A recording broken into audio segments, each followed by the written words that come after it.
Bismillahirrahmanirrahim. Assalamualaikum warahmatullahi wabarakatuh. Alhamdulillahilladzi bi ni'matihi tatimmu shalihat. Alladzi hadana li hadza wa ma kunna linahtadiya laula an hadana Allah. Asyhadu an la ilaha illallah wahdahu la syarika lah wa asyhadu anna Muhammadan abduhu wa rasuluh. Allahumma salli ala Muhammad wa ala ali Muhammad kama sallaita ala ali Ibrahim innaka Hamidum Majid. Allahumma barik ala Muhammad wa ala ali Muhammad kama barakta ala ali Ibrahim innaka Hamidum Majid. Subhanaka la ilma lana illa ma 'allamtana innaka antal alimul hakim. Allahumma inna nas'aluka 'ilman nafi'a wa rizqan thayyiba wa 'amalan mutaqabbala. Rabbana taqabbal minna innaka antas samiul alim wa tub 'alaina innaka antat tawwabur rahim. Allahumma ahsina 'aqibatana fil umuri kulliha wa ajirna min khizyid dunya wa 'adzabil akhirah. Allahumma 'izzal Islam wal muslimin. Allahumma ansur man nasara al Islam wal muslimin. Allahumma ansur ikhwanana al muslimin al mustad'afina fi Filastin. Allahumma ansurhum ala aduwwihim ya rabbal alamin. Rabbana taqabbal minna innaka antas samiul alim wa tub 'alaina innaka antat tawwabur rahim. Wa sallallahu ala nabiyyi Muhammadin walhamdulillahi rabbil alamin. Tuan-tuan dan puan-puan yang dirahmati Allah Subhanahu wa taala, ini adalah perjumpaan kita yang ke-6 untuk mempelajari surah As-Sajdah, dan kita dah pelajari bahwa tema utama dari surah ini adalah tunduk dan berserah diri hanya kepada Allah Subhanahu wa taala. Surah yang lazim kita dengar, surah yang sepatutnya sudah banyak pengajaran-pengajaran yang kita ambil dari surah ini, kerana ia di antara surah yang sering dibaca oleh Rasulullah sallallahu alaihi wasallam, khususnya di pagi hari Jumat. Bahkan kita pun telah mempelajari bahwa di antara surah yang juga banyak dibaca oleh Rasulullah sallallahu alaihi wasallam di malam hari adalah surah As-Sajdah. Tuan-tuan, puan-puan yang dirahmati Allah Subhanahu wa taala, kita pun telah mempelajari dua perkara utama yang menjadi isi kandungan dari surah As-Sajdah, yaitu yang pertama mula dari ayat 1 sehingga ayat yang 9 berkaitan dengan penurunan Al-Quran dan keagungan Allah. Manakala pada ayat yang ke-10 sehingga akhir ayat dari surah As-Sajdah, ianya memberikan kepada kita banyak pengajaran tentang kematian dan kebangkitan. Sehingga apa yang akan kita pelajari dalam majlis ilmu kita di petang hari ini adalah di antara perkara yang Allah Subhanahu wa taala perincikan bahagian kandungan yang kedua dari surah As-Sajdah ini. Seperti biasa, tuan-tuan dan puan-puan boleh sediakan mushaf Al-Quran yang ada terjemahannya. Jika tuan-tuan dan puan-puan ada apa-apa kemusykilan, ada apa-apa soalan berkaitan dengan apa yang kita pelajari, boleh tuan-tuan dan puan-puan tanyakan soalan tanpa perlu menunggu di akhir pertemuan. Bila-bila masa tuan-tuan ada apa-apa soalan berkaitan dengan apa yang tengah kita pelajari, maka tuan-tuan dan puan-puan boleh tulis soalan, tuan-tuan pun boleh terus bertanya dengan mengangkat tangan, dan saya akan berikan kesempatan untuk tuan membuka mikrofon dan menanyakan soalan yang berkaitan dengan apa yang tengah kita pelajari. Ini ayat yang kita akan pelajari dalam majlis ilmu kita di petang hari ini, ayat yang ke-15 sehingga ayat yang ke-17.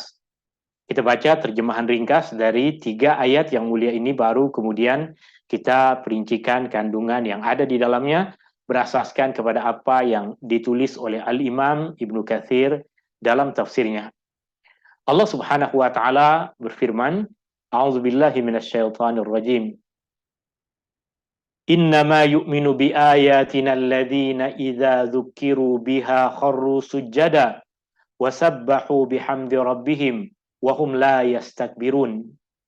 Sesungguhnya yang benar-benar beriman kepada ayat-ayat kami hanyalah orang-orang yang apabila diberi peringatan dengannya, mereka segera merebahkan diri sambil sujud dan bertasbih dengan memuji Tuhan mereka, dan mereka pula tidak bersikap sombong takbur. Tatajafa junubuhum 'anil madaji'i yad'una rabbahum khawfa wa tama'a wa mimma razaqnahum yunfiqun. Mereka merenggangkan diri mereka dari tempat tidur. Mereka sentiasa berdoa kepada Tuhan mereka dengan perasaan takut serta dengan perasaan ingin memperolehi lagi keridhaannya. Dan mereka selalu pula mendermakan sebahagian dari apa yang kami kurniakan kepada mereka.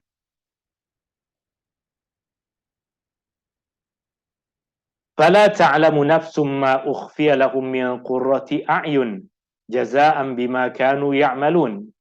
Maka tidak ada seseorang pun yang mengetahui apa yang telah dirahsiakan untuk mereka dari segala jenis kenikmatan yang amat indah dipandang sebagai balasan bagi amal-amal saleh yang telah mereka lakukan. Ini ayat 15 sehingga ayat yang ke-17 dari surah As-Sajdah. Jika kita tengok pada apa yang telah kita baca, kita akan tahu tentang balasan yang Allah Subhanahu wa taala sediakan di akhirat bagi orang-orang yang beriman. Balasan yang Allah Subhanahu wa taala berikan ke atas amal perbuatan yang mereka lakukan semasa mereka hidup di dunia dahulu. Dan balasan ini Allah Subhanahu wa taala sediakan, Allah Subhanahu wa taala berikan kepada orang-orang yang beriman. Siapakah orang-orang yang beriman? Allah Subhanahu wa taala sebutkan hakikat keimanan pada ayat yang ke-15 dari surah As-Sajdah ini. Itu Allah Subhanahu wa taala berfirman, "Innama yu'minu bi ayatina." Innama yu'minu bi ayatina. Perkataan innama memiliki dua fungsi utama. Fungsi yang pertama adalah untuk memberikan penegasan, dan fungsi yang kedua adalah untuk memberikan pengkhususan. Saya ulangi sekali lagi, perkataan innama adalah satu perkataan yang memiliki dua fungsi utama. Fungsi yang pertama adalah untuk memberikan penegasan, dan fungsi yang kedua adalah untuk mengkhususkan. Maka di dalam perkataan innama terkandung makna sesungguhnya. Dan di dalam perkataan innama terkandung makna hanya. Maka dalam terjemahan kita tulis perkataan sesungguhnya dan kita tulis di akhir perkataan hanya. Dan dua perkataan ini, perkataan sesungguhnya dan perkataan hanya, adalah dua makna utama yang terkandung di dalam lafaz innama. Kemudian perkataan yu'minu bermaksud beriman. Bi ayatina, akan ayat-ayat kami. Innama yu'minu bi ayatina, boleh kita terjemahkan dengan maksud sesungguhnya yang benar-benar beriman kepada ayat-ayat kami hanyalah. Siapakah orang-orang yang beriman kepada ayat-ayat kami, dan apa pula maksud dari ayat-ayat kami? Kita sudah sering mempelajari bahwa jika kita menjumpai perkataan ayat di dalam Al-Quran, maka boleh jadi ia bermaksud ayat-ayat kitab, ayat-ayat Al-Quran. Boleh jadi bermaksud tanda-tanda kebesaran Allah. Boleh jadi bermaksud mukjizat yang Allah Subhanahu wa taala berikan kepada Rasul. Pada ayat yang kita tengah baca ini, kita jumpai perkataan ayat. Adakah perkataan ayat pada ayat yang tengah kita pelajari ini boleh kita tafsirkan dengan salah satu dari tiga maksud ini? Ayat-ayat Al-Quran, tanda-tanda kebesaran Allah, mukjizat yang Allah berikan kepada Rasulullah. Jika kita perhatikan, maka perkataan ayat pada ayat yang tengah kita pelajari ini boleh di dalamnya terkandung tiga makna dari makna perkataan ayat yang selalu kita pelajari. Boleh jadi perkataan ayatina di dalam ayat ini bermaksud ayat-ayat Al-Quran. Sesungguhnya yang benar-benar beriman kepada ayat-ayat Al-Quran adalah sesungguhnya yang benar-benar beriman kepada ayat-ayat Al-Quran. Boleh kita fahami perkataan ayat dengan maksud ayat-ayat Al-Quran. Boleh juga kita fahami perkataan ayat dengan maksud tanda-tanda kebesaran Allah, keagungan Allah. Innama yu'minu bi ayatina. Sesungguhnya yang benar-benar beriman kepada tanda-tanda kebesaran Allah, tanda-tanda keagungan Allah hanyalah, atau ayat juga boleh kita fahami dengan maksud mukjizat yang Allah Subhanahu wa taala berikan kepada Rasulullah. Tapi ketika kita tahu bahwa mukjizat terbesar yang Allah berikan kepada Rasulullah sallallahu alaihi wasallam adalah Al-Qur'an, maka ia boleh kembali kepada makna yang pertama tadi. Banyak mukjizat yang Allah berikan kepada Rasulullah sallallahu alaihi wasallam, tapi sebahagian besar mukjizat yang Allah berikan kepada Rasulullah sallallahu alaihi wasallam hanya boleh disaksikan oleh manusia yang hidup pada masa Rasulullah sallallahu alaihi wasallam, yang berada dekat dengan Rasulullah sallallahu alaihi wasallam, yang menyaksikan peristiwa itu. Sedangkan kita tidak hidup pada masa itu, kita tidak menyaksikan bagaimana bulan terbelah. Kita tidak menyaksikan bagaimana keluar air dari jari-jari Rasulullah sallallahu alaihi wasallam. Kita tidak menyaksikan bagaimana makanan yang sedikit boleh dimakan oleh ratusan orang. Kita tidak menyaksikan mukjizat-mukjizat itu. Tapi tentunya jika ayat ini dibacakan pada masa sahabat Nabi sallallahu alaihi wasallam, tentu mereka adalah orang-orang yang beriman pada mukjizat-mukjizat zahir yang Allah Subhanahu wa taala berikan kepada Rasulullah. Kita juga beriman akan mukjizat-mukjizat yang zahir itu. Tapi perbezaannya antara kita dengan mereka adalah mereka menyaksikan sendiri mukjizat itu, kita hanya mendengar, kita hanya membaca tentang mukjizat-mukjizat itu daripada apa yang diriwayatkan dari Rasulullah sallallahu alaihi wasallam. Ini maksud dari perkataan ayat-ayat kami. Innama yu'minu bi ayatina. Sesungguhnya yang benar-benar beriman kepada ayat-ayat kami hanyalah. Maksud dari beriman seperti yang dikatakan oleh Al-Imam Ibnu Katsir, tidak ada yang membenarkan ayat-ayat kami selain orang yang Allah Subhanahu wa taala sebutkan di dalam ayat ini.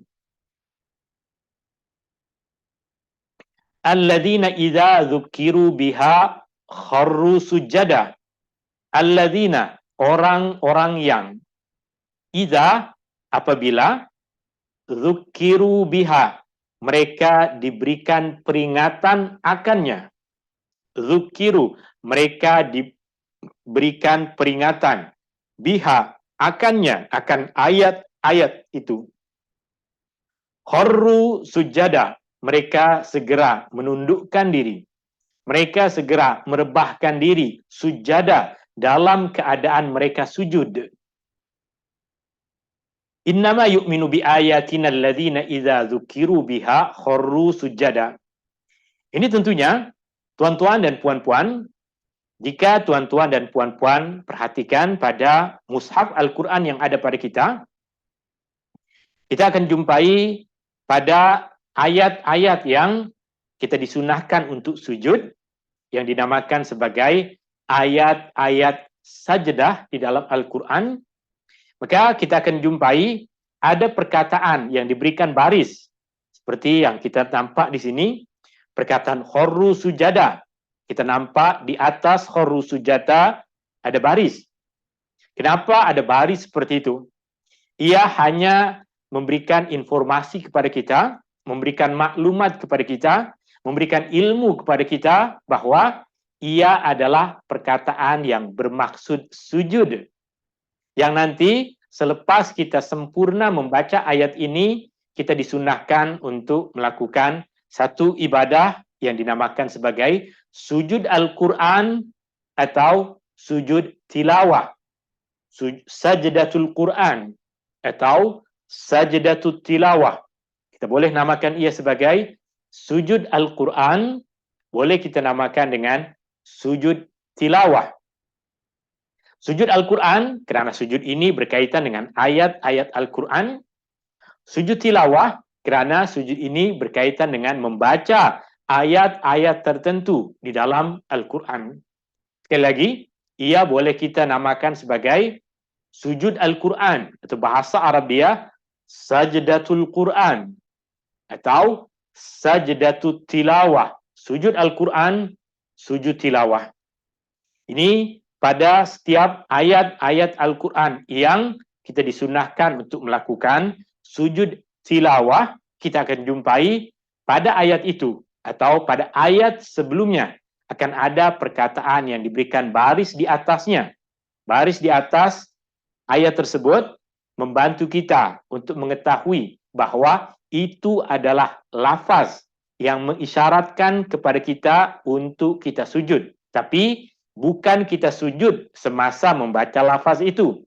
Kita sujud selepas sempurna membaca ayat ini sehingga habis. Tuan-tuan, puan-puan yang dirahmati Allah Subhanahu wa taala, orang-orang yang beriman kepada ayat-ayat kami, sesungguhnya orang-orang yang beriman kepada ayat-ayat Allah hanyalah orang-orang yang apabila diberikan peringatan dengan ayat-ayat itu, mereka segera sujud. Ada beberapa soalan di sini. Soalan yang pertama adalah, betulkah orang yang beriman apabila diberikan peringatan akan ayat-ayat Allah, mereka terus sujud? Jawabannya, tentu tidak. Tidak pada semua keadaan. Sebagai contoh misalnya, tuan-tuan dan puan-puan yang dirahmati Allah Subhanahu wa taala, saya memberikan teguran kepada seseorang akan ayat Allah, akan ayat Al-Quran. Sebagai contoh misalnya, ada seseorang yang di siang hari bulan Ramadan terlupa, sepatutnya dia berpuasa, tapi dia nampak ada cawan air lalu memegangnya dan mahu meminumnya. Kemudian saya ingatkan dia bahwa ini adalah bulan Ramadan. Allah wajibkan ke atas kita untuk berpuasa. Allah berfirman di dalam Al-Quran, Ya ayyuhalladzina amanu, kutiba alaikumus siyamu kama kutiba alal ladzina min qablikum, la'allakum tattaqun. Maka saya ingatkan dia dengan ayat Allah. Adakah dia perlu sujud? Tentu jawabannya tidak. Tidak semua keadaan ketika seseorang diberikan ingatan, ketika seseorang diperingati akan ayat-ayat Allah, ada tuntutan ke atasnya untuk sujud. Maka bagaimana kita memahami ayat ini? Ayatnya Allah firmankan, sesungguhnya yang benar-benar beriman kepada ayat kami hanyalah orang-orang yang apabila diberikan peringatan dengan ayat-ayat itu, mereka segera sujud. Tuan-tuan dan puan-puan yang dirahmati Allah Subhanahu wa taala, perkataan sujud di dalam ayat ini memang perkataan yang kita akan amalkan dalam bentuk sujud tilawah. Tapi perlu kita fahami bahwa perkataan sujud di dalam Al-Quran, perkataan sujud di dalam bahasa Arab bukan sahaja bermaksud sujud seperti yang kita lakukan di dalam solat. Perkataan sujud boleh jadi bermaksud melakukan ketaatan kepada Allah, taat kepada Allah. Artinya, jika perkataan sujud di dalam ayat ini kita fahami dengan maksud segera taat kepada Allah, maka ayatnya akan kita fahami dengan bentuk seperti ini.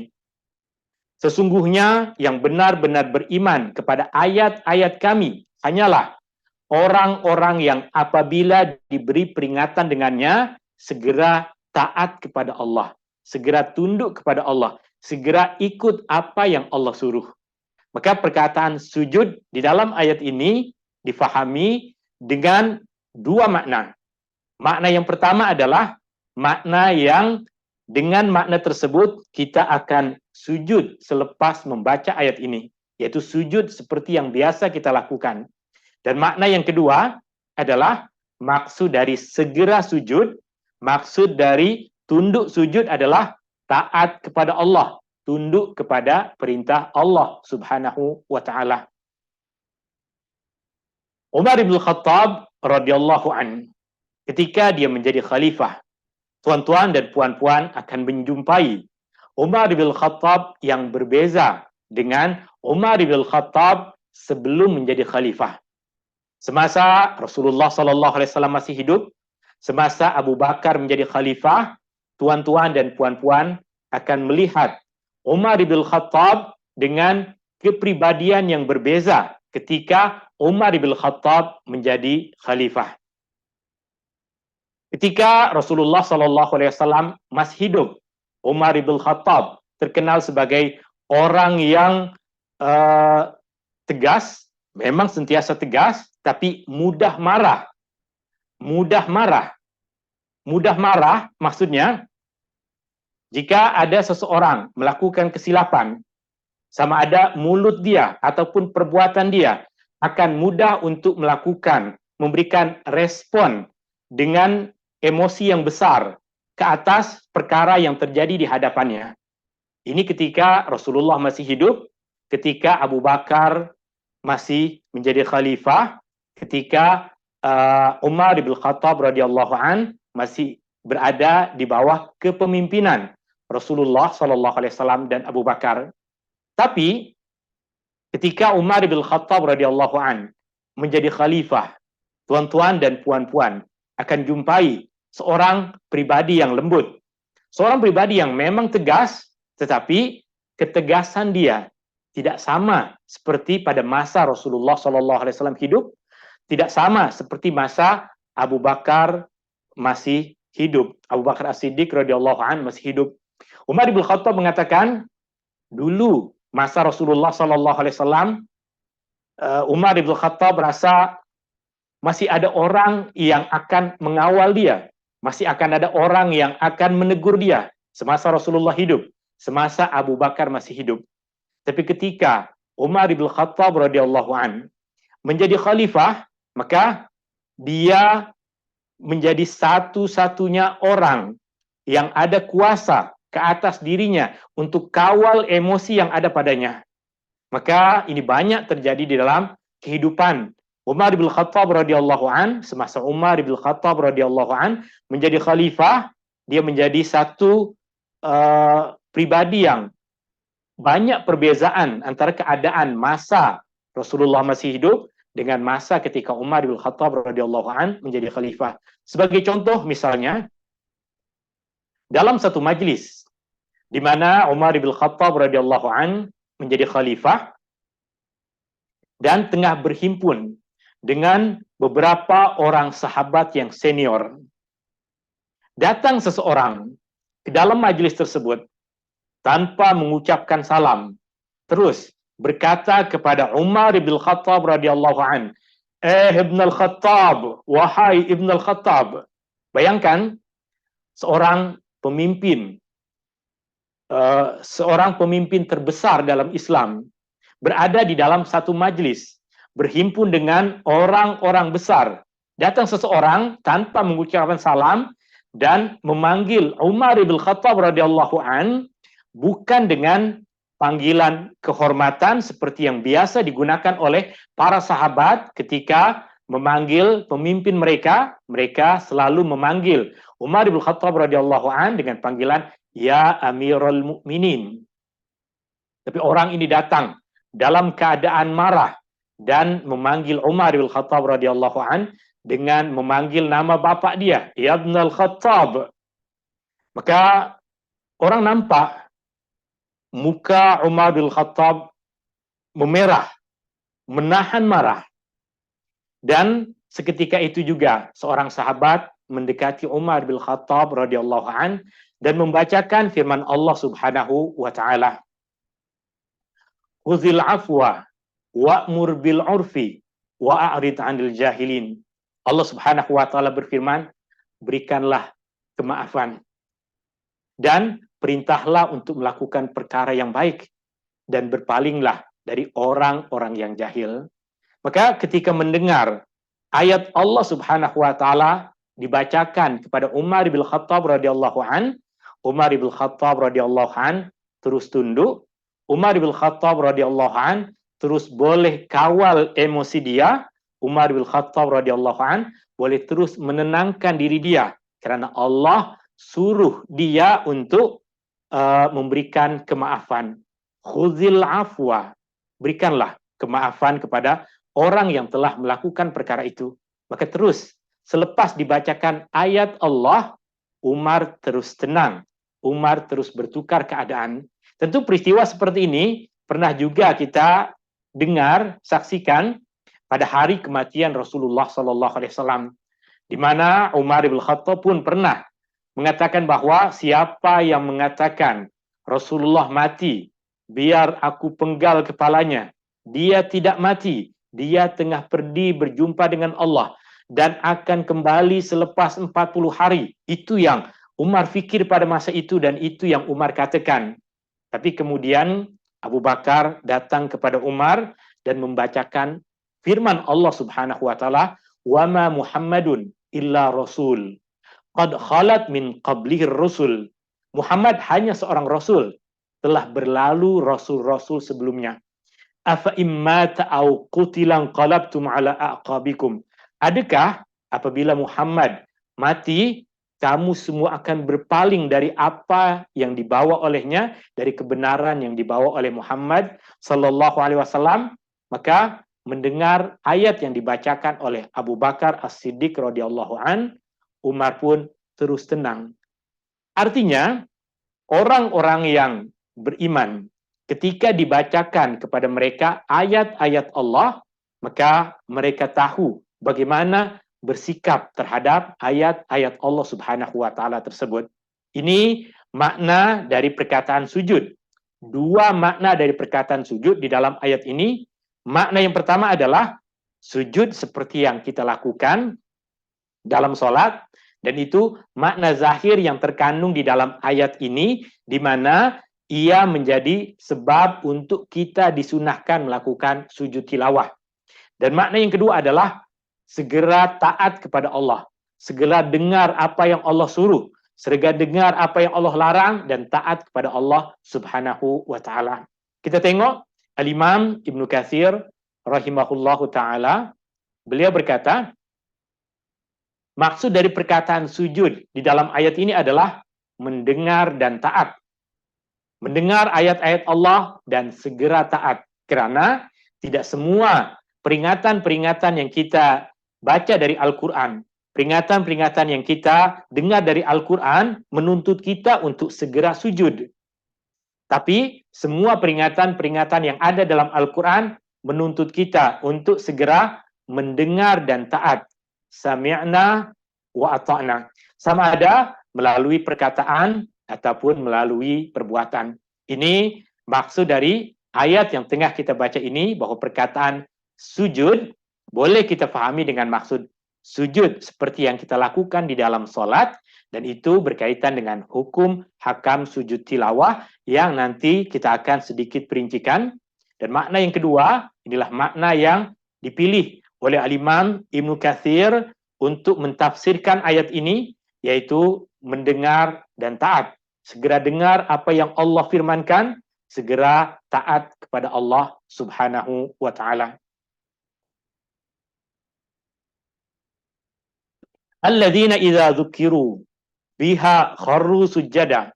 Orang-orang yang apabila diberi peringatan dengannya, mereka segera merebahkan diri sambil sujud. Artinya mereka akan melakukan sujud tilawah. Atau makna luas tadi yang disampaikan oleh Imam Ibnu Katsir, segera dengar apa yang dipesankan oleh Allah Subhanahu wa taala dan segera taat. Wasabbahu bihamdi rabbihim, dan bertasbih dengan memuji Tuhan mereka. Wahum la yastakbirun, dan mereka pula tidak bersikap sombong takbur. Tentunya kita semua ada tahu, pada penghujung ayat ini kita jumpai ada tanda seperti kubah masjid. Mungkin tanda seperti sajadah. Ada orang kata tanda seperti batu nisan.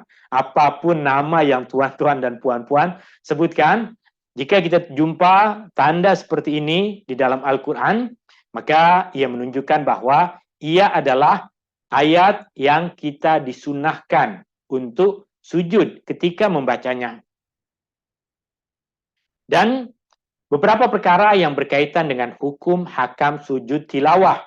Tentunya sebagian besar dari tuan-tuan dan puan-puan sudah tahu berkaitan dengan hukum hakam sujud tilawah. Sujud tilawah atau sujud Al-Quran. Yang pertama adalah pada sebagian keadaan kita membaca Al-Quran di dalam sholat. Pada sebagian keadaan kita membaca Al-Quran di luar sholat. Kita mulakan dengan membaca Al-Quran di luar sholat. Jika kita berada di dalam satu majelis membaca Al-Quran, sama ada kita sebagai pembaca atau orang yang mendengar. Kita berada di dalam majelis, kita mendengarkan orang tengah membaca Al-Quran, atau kita yang tengah membaca, orang lain duduk mendengar.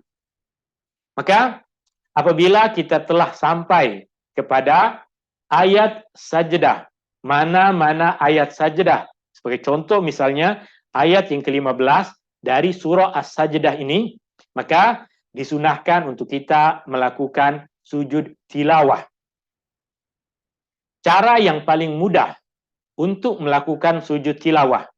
Saya ulangi sekali lagi, cara yang paling mudah untuk melakukan sujud tilawah adalah segera menghadapkan diri ke arah kiblat.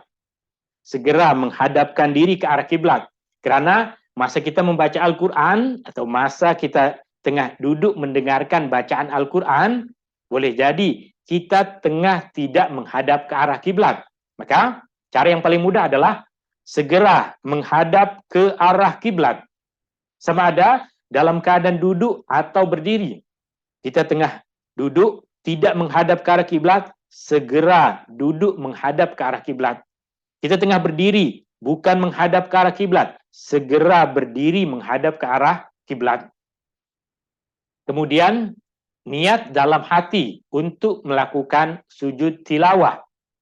Niat dalam hati untuk melakukan sujud tilawah. Ucapkanlah Allahu Akbar. Bolehkah mengangkat tangan? Boleh. Bolehkah tidak mengangkat tangan? Boleh. Ucapkan Allahu Akbar. Boleh mengangkat tangan? Boleh.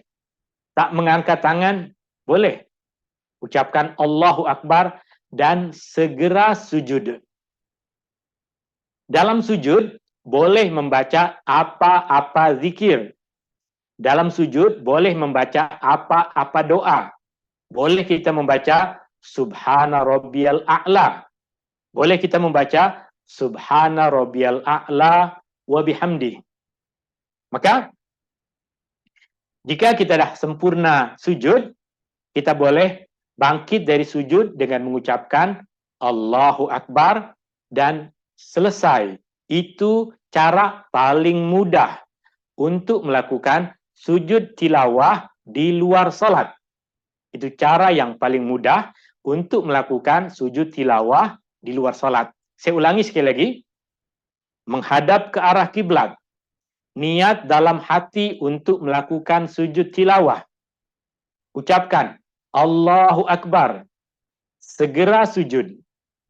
Baca apa-apa zikir atau doa yang biasa kita baca di dalam sujud. Bangkit dari sujud, selesai. Itu cara yang paling mudah. Ada cara lain yang lebih terperinci dari cara itu, tapi itu di antara cara yang paling mudah yang diajarkan di dalam mazhab Al-Imam Asy-Syafi'i rahimahullahu ta'ala. Tuan-tuan dan puan-puan yang dirahmati Allah Subhanahu wa taala. Kita akan masuk pada keadaan yang kedua, yaitu ketika kita tengah berada di dalam keadaan solat. Tadi di luar solat, sekarang kita tengah solat. Yang di luar solat tadi sama ada kita yang baca ataupun kita tengah duduk mendengar. Sekarang kita tengah solat. Maka pada solat kita boleh bahagi menjadi dua keadaan. Dalam solat, kita boleh bahagi kepada dua keadaan. Dalam solat, dua keadaan. Keadaan yang pertama adalah kita jadi makmum. makmum. Puan jadi makmum, bukan imam. Tuan jadi makmum, bukan imam. Jika jadi makmum, maka satu-satunya cara adalah ikut imam. Imam sujud, kita ikut sujud. Imam tak sujud, haram untuk kita sujud. Ikut imam, sebab kita jadi makmum. Ini keadaan yang pertama. Kita menjadi makmum. Tiada cara lain. Masa kita menjadi makmum, hanya ada satu cara, yaitu ikut imam. Imam baca ayat ini, kemudian sujud, ikut sujud. Imam tak sujud, jangan pandai-pandai buat sujud. Batal solat kita. Oke? Ada Puan Murni. Puan ada soalan? Assalamualaikum, Ustaz. Assalamualaikum warahmatullahi wabarakatuh, Puan. Nak tanya bila yang bukan makmum yang sebelum tu, kita kena ada wuduk ke? Ustaz, lagi satu kena bagi salam ke? Oke. Yang pertama wudhu, sama seperti keadaan solat, wudhu, menutup aurat, menghadap kiblat, sama semua keadaan seperti solat. Kemudian dalam cara yang tadi kita sebutkan, tak ada salam. Maknanya sebab saya dah sebutkan cara yang paling mudah. Sebab jika kita nak perincikan, nak baca tahiyat pun boleh, nak salam selepas itu pun boleh, tapi cara yang paling sederhana itu yang tadi kita sebutkan. Jika selepas sujud, Puan mau bangkit kemudian mengucapkan Assalamualaikum warahmatullah, maka ianya dibolehkan. Tapi sujud tilawah yang dinamakan sebagai sujud adalah ibadah sujud itu. Maka yang tadi kita sebutkan adalah cara yang paling sederhana, cara yang paling mudah di dalam mazhab al-Imam Syafi'i rahimahullahu ta'ala. Okey, ada soalan yang lain, Puan? Tak ada, Ustaz. Okay. Sekarang kita kembali kepada keadaan masa kita tengah solat. Masa solat ada dua keadaan. Keadaan yang pertama, jika kita menjadi makmum. Apa caranya? Caranya ikut imam. Jangan buat-buat pandai, jangan buat-buat rajin, jangan buat-buat malas. Ikut imam. Imam sujud, kita sujud. Imam tak sujud, jangan sujud. Itu ketika kita menjadi makmum. Yang kedua, keadaan yang kedua adalah jika kita menjadi imam atau solat seorang diri. Imam dengan orang yang solat seorang diri sama keadaan. Imam dan orang yang solat seorang diri sama keadaan. Imam boleh sujud, boleh tidak. Orang yang solat seorang diri boleh sujud, boleh tidak. Contoh, imam ataupun orang yang solat seorang diri membaca surah As-Sajdah sampai kepada ayat yang ke-15. Sampai kepada ayat yang ke-15, wahum la yastakbirun. Maka sama ada imam ataupun orang yang solat seorang diri memilih untuk melakukan sujud tilawah. Maka dia akan mengucapkan Allahu Akbar. Sujud. Allahu Akbar dan turun untuk sujud. Dalam sujud boleh membaca apa-apa zikir dan doa seperti yang biasa kita baca di dalam sujud. Selepas kita membaca zikir di dalam sujud, maka kita ucapkan kembali Allahu Akbar dan bangkit kembali berdiri. Sambung bacaan. Ini jika kita menjadi imam atau solat seorang diri. Jika tuan-tuan dan puan-puan solat seorang diri kerana tidak boleh pergi ke masjid kerana keadaan tertentu misalnya, maka boleh membaca surah ini di pagi hari Jumat. Jika hafal, cantik. Jika tidak hafal, boleh letakkan mushaf Al-Quran di hadapan kita dan kita boleh solat dalam keadaan membaca mushaf Al-Quran. Sampai kepada ayat yang ke-15, segera Allahu Akbar dan sujud. Allahu Akbar dan sujud. Adakah perlu mengangkat tangan? Tak perlu mengangkat tangan kerana ketika kita mahu sujud, untuk kita sujud, kita tidak perlu mengangkat kedua tangan kita. Wahum la yastakbirun. dan mereka tidak bersifat sombong takbur. Ini yang dinamakan sebagai sujud tilawah atau sujud Al-Quran. Ada keadaan di luar solat, ada keadaan di dalam solat. Tetapi perlu saya berikan ingatan kepada tuan-tuan dan puan-puan, bukan menjadi satu amalan yang disunahkan untuk kita sengaja membaca hanya ayat yang ke-15 dengan tujuan untuk melakukan sujud tilawah. Sebagai contoh misalnya, macam nak try cara sujud tilawah. Maka kita pun baca satu ayat ini. Innama yu'minu bi ayatina alladhina idza dzukiru biha kharru sujada wa sabbahu bihamdi rabbihim wa hum la yastakbirun. Allahu akbar. Bukan satu perkara yang cantik, bukan satu perkara yang berpandukan kepada sunnah Nabi SAW untuk kita membaca satu ayat Al-Quran, satu ayat sajdah hanya untuk tujuan kita sujud. Bahkan lebih tidak mengikuti petunjuk sunnah Nabi SAW jika kita himpunkan semua ayat-ayat tilawah, ayat-ayat sajdah. Kemudian kita baca, lalu kita sujud. Kita baca lagi ayat yang lain, kita sujud. Kita baca lagi ayat yang lain, kita sujud. Tapi yang mengikut kepada petunjuk sunnah Nabi SAW adalah bacalah surah itu. Bacalah surah As-Sajdah. Jika engkau sampai kepada ayat yang ke-15, sujudlah. Bukan, bacalah ayat yang ke-15 sahaja untuk sujud. Itu bukan satu amalan yang berasaskan kepada petunjuk dari Rasulullah Sallallahu Alaihi Wasallam. Tuan-tuan, puan-puan yang dirahmati Allah Subhanahu Wa Taala, selepas kita jelaskan secara ringkas tentang beberapa hukum hakam berkaitan dengan sujud tilawah, kita tengok Imam Ibn Katsir berkata, maksudnya mereka tidak segan-segan untuk mengikuti dan mentaati Allah. Artinya perkataan sujud tetap ditafsirkan oleh Imam Ibn Katsir dengan maksud taat kepada Allah Subhanahu Wa Taala.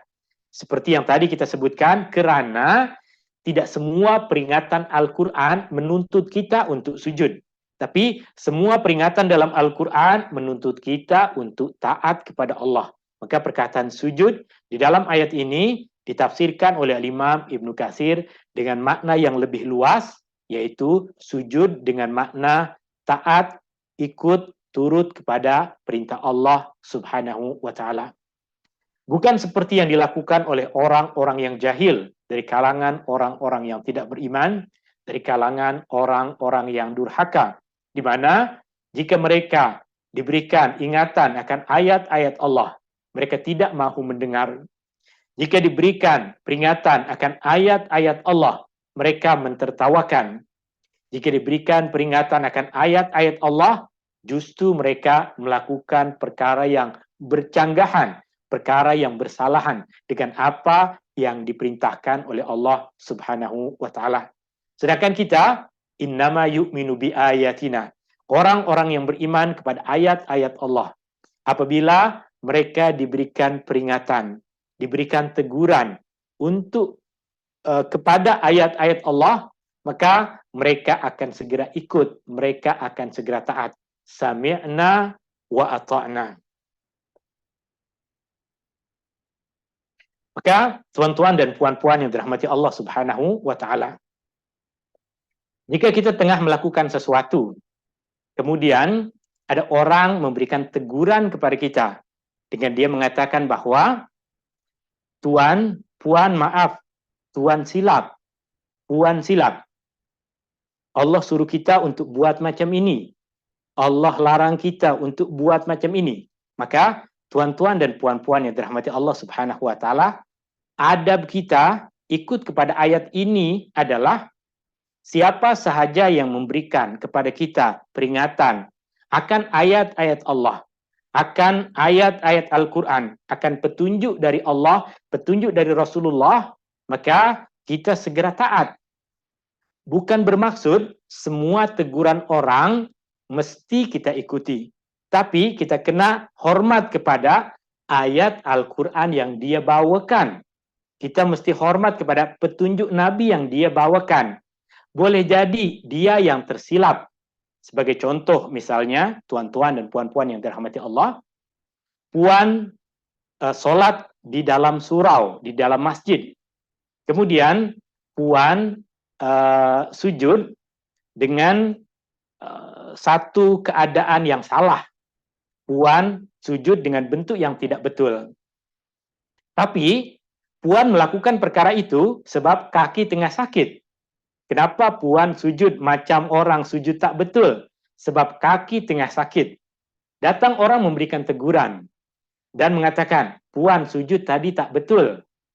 Maka jika kita orang yang memang suka berdebat, maka kita akan, awak ni yang tak betul, awak ni yang salah, awak tak tahu keadaan orang, kaki ni, itu kita mengajak orang bergaduh. Orang datang memberikan peringatan akan petunjuk dari Allah, akan petunjuk dari Rasulullah, bahwa Allah suruh kita sujud, Rasulullah ajarkan cara sujud yang betul, maka kita kena hormat dengan orang yang memberikan teguran itu. Maka kita boleh mulakan dengan, terima kasih dek, dah tegur saya. Terima kasih puan dah tegur saya, tapi maaf kaki saya tengah sakit. Itu maksud kita diberikan peringatan akan ayat-ayat Allah, kita segera hormat kepada ayat-ayat Allah.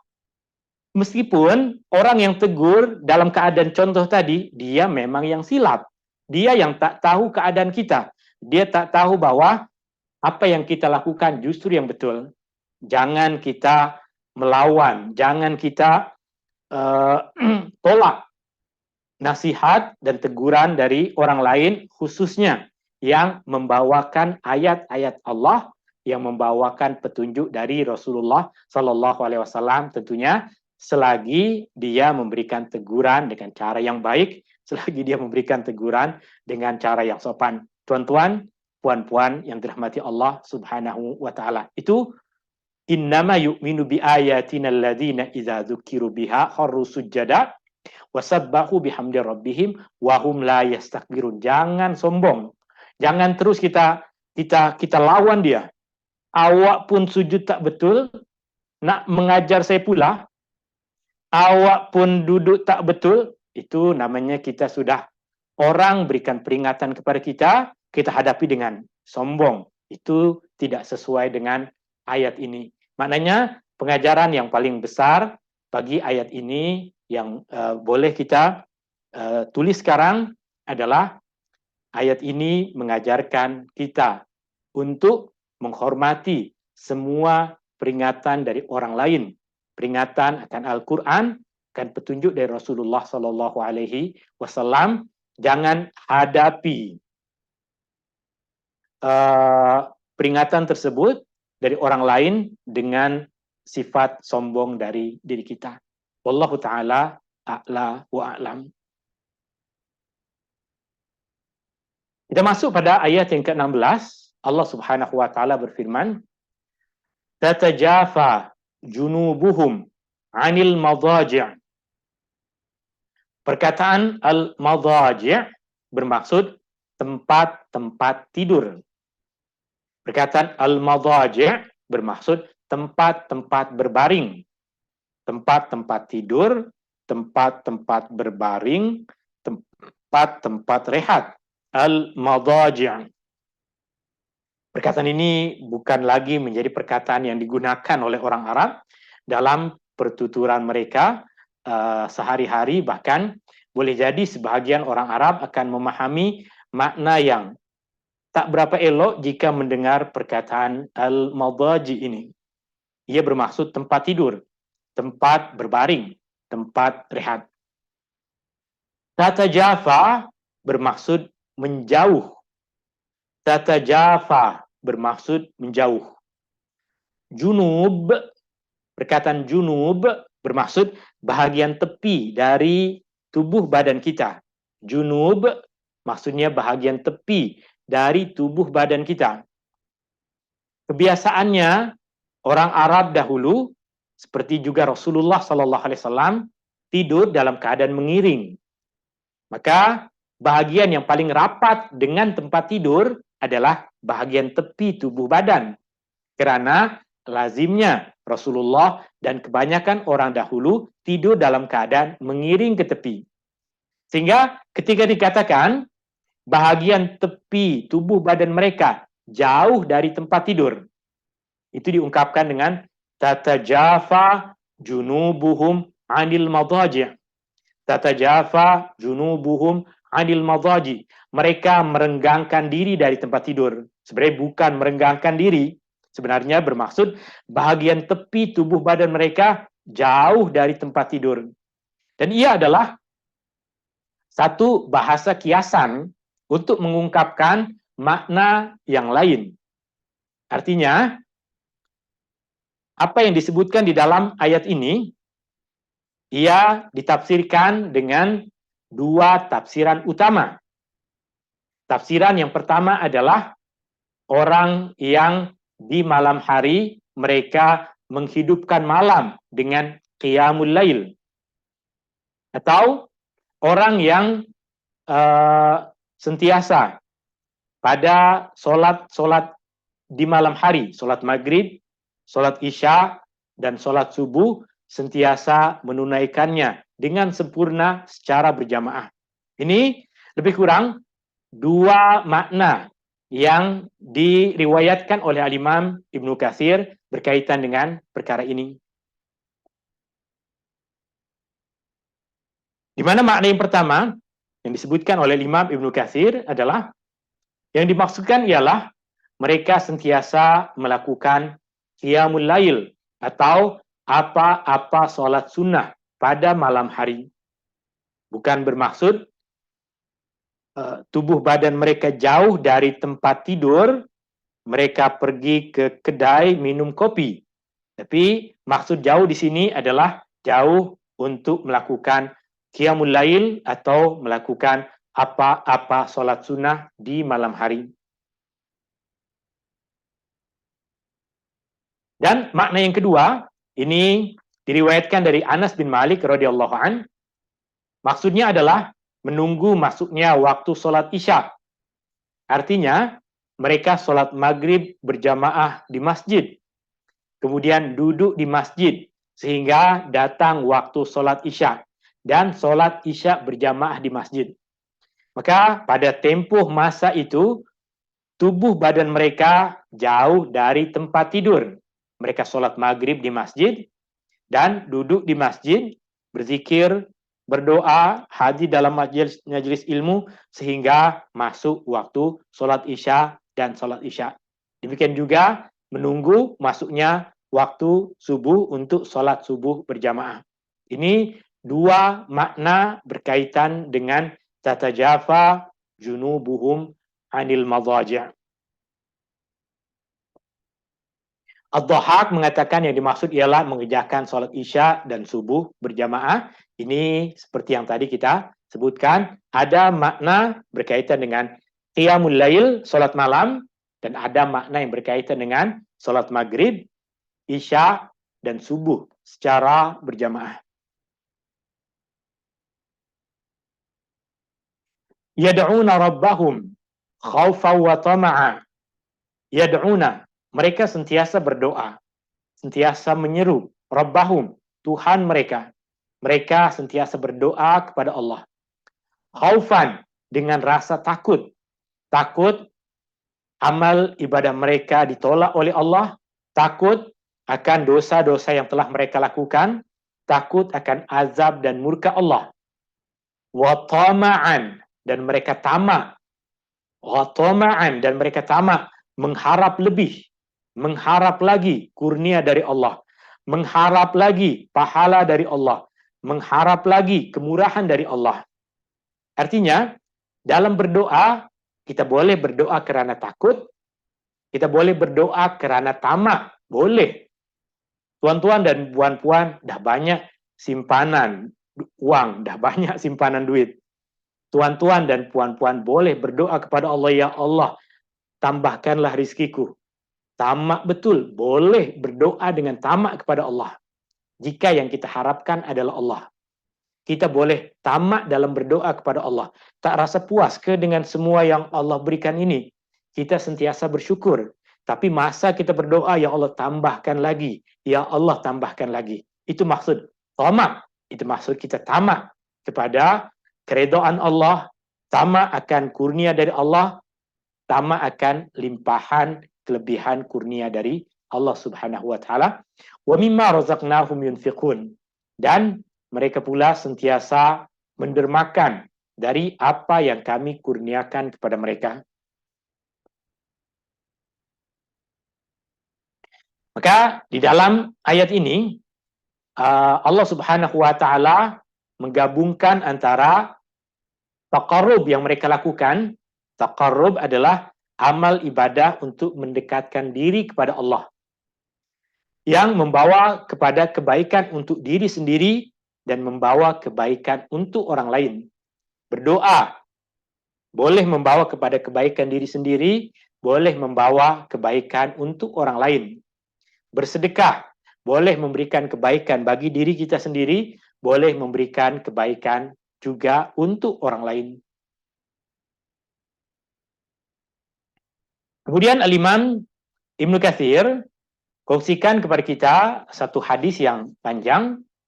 Saya akan bacakan hadisnya dan saya akan terus terjemahkan. Dan nanti selepas slide ini akan ada terjemahannya, saya tak baca balik. An Mu'adz bin Jabal radhiyallahu an, dari sahabat Nabi sallallahu alaihi wasallam, Mu'adz bin Jabal radhiyallahu an, dia berkata, qultu ya Rasulullah, aku pernah berkata, wahai Rasulullah, akhbirni bi'amalin, beritahu aku akan satu amalan, yudkhiluni al-jannah, yang boleh memasukkan aku ke dalam surga, wa yubaiduni 'anin nar, dan menjauhkan aku dari neraka. Rasulullah sallallahu alaihi wasallam bersabda, laqad sa'alta 'an 'azim, engkau telah bertanya tentang perkara yang besar. Wa innahu la yasirun, tapi sungguh ia mudah, ala man yassarahullahu ta'ala alaih, bagi orang yang Allah berikan kepadanya kemudahan. Engkau tanya tentang perkara yang besar, tapi mudah jika Allah berikan kemudahan.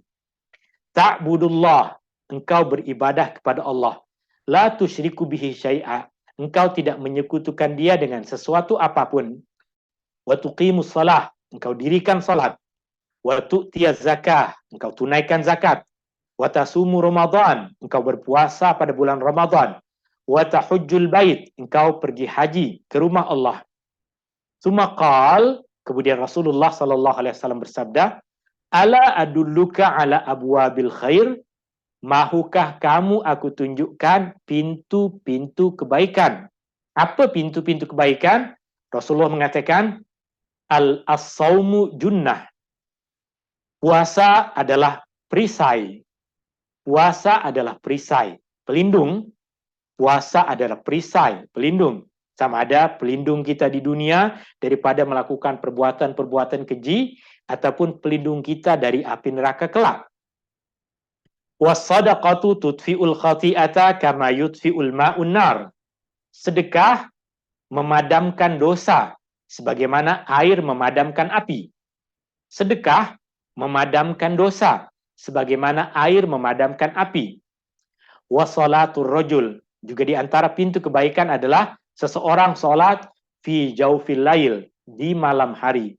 Sumaqal, kemudian Rasulullah membacakan ayat yang tengah kita baca ini, tatajafa junubuhum 'anil madaji'i yad'una rabbahum khaufa wa tama'a wa mimma razaqnahum yunfiqun fala ta'lamu nafsum ma ukhfiya lahum min qurrati a'yun jazaa'an bima kanu ya'malun. Rasulullah membacakan ayat itu dan kaitkan ia dengan solat di malam hari.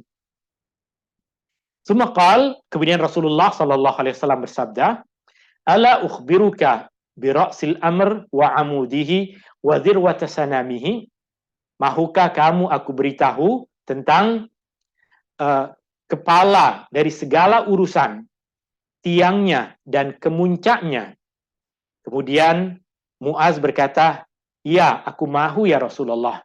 Rasulullah sallallahu alaihi wasallam berkata, ra'sul amri al-Islam. Kepala dari segala urusan adalah Islam. Kita berserah diri kepada Allah. Wa amuduhu as-salah. Tiangnya adalah salat. Wa zirwatu sanamihi al-jihad. Dan puncak urusan agama ini yang paling berat, yang paling kuat, yang paling mempertahankan agama adalah al-jihad, jihad. Tsumma kemudian Rasulullah bersabda, ala ukhbiruka bimalaki zalika kulli, mahukah engkau aku beritahu tentang apa yang menjadi kunci semua itu? Apa yang menjadi kunci semua itu? Maka Muaz menjawab, bala ya Rasulullah, aku mahu dapatkan kunci itu. Kemudian Rasulullah SAW memegang lisannya. Rasulullah memegang lisannya dan mengatakan, kufa alaika haza, engkau jaga lisanmu. Maka Muaz berkata, wahai Nabi Allah, adakah kita akan dihisab di akhirat ke atas apa yang kita ucapkan, ke atas apa yang kita katakan? Maka Rasulullah SAW berkata, sakilat ka ummuka wa hal yakubun nasu finnari ala wujuhihim au ala manakhirihim illa hasaidu alsinatihim. Rasulullah mengatakan, bukankah yang kebanyakan mencampakkan manusia di akhirat nanti ke dalam neraka adalah hasil dari perbuatan mulut mereka. Maka banyak jalan-jalan kebaikan yang tadi Rasulullah SAW sebut, tapi kunci yang paling utama untuk kita pegang adalah jaga mulut kita. Jangan mengucapkan sesuatu yang membuat kita menyesal di akhirat nanti. Jangan memburuk-burukan orang yang tidak patut untuk diburukkan. Jangan menyebarkan berita yang membuat orang resah, yang membuat orang takut, berita yang tak pasti kebenarannya. Jangan menyebarkan tentang sesuatu, melainkan kita dah pasti tentang dari mana sumbernya. Jangan kita menuduh seseorang pada sesuatu yang menyebabkan nama orang tersebut akan buruk, padahal ia sesuatu yang belum lagi pasti kita ketahui kebenarannya. Banyak manusia yang kata Rasulullah akan dicampakkan ke dalam neraka sebagai hasaidu alsinatihim, hasil dari mulut-mulut mereka, hasil dari lisan-lisan mereka. Dan ini terjemahan hadisnya. Kita baca ayat yang terakhir. Fala ta'lamu nafsum ma ukhfiya lahum min qurrati a'yun. Maka tiada seorang pun yang mengetahui apa yang telah dirahsiakan untuk mereka. Allah rahsiakan apa di akhirat nanti sebagai balasan untuk mereka, tiada sesiapa yang tahu. Min qurrati a'yun, dari segala jenis kenikmatan yang indah dipandang, ataupun memberikan ketenangan kepada hati kita, kepada mata kita. Jaza'an bima kanu ya'malun, sebagai balasan ke atas apa yang mereka lakukan. Dan Imam Ibnu Katsir juga kongsikan kepada kita satu hadis qudsi yang diriwayatkan dari Abu Hurairah radhiyallahu an, meriwayatkan hadis dari Nabi SAW. Allah bersabda dalam satu hadis qudsi, aku telah menyediakan untuk hamba-hambaku yang saleh, yaitu berbagai kenikmatan di dalam syurga yang tidak pernah dilihat oleh mata, tidak pernah didengar oleh telinga, dan tidak pernah terbayang oleh hati mana-mana manusia. Maka semua kenikmatan yang ada di syurga adalah perkara yang baharu, yang tak pernah manusia melihatnya, yang tak pernah manusia mendengarnya, yang tak pernah manusia membayangkannya. Kita memang pernah dengar nama.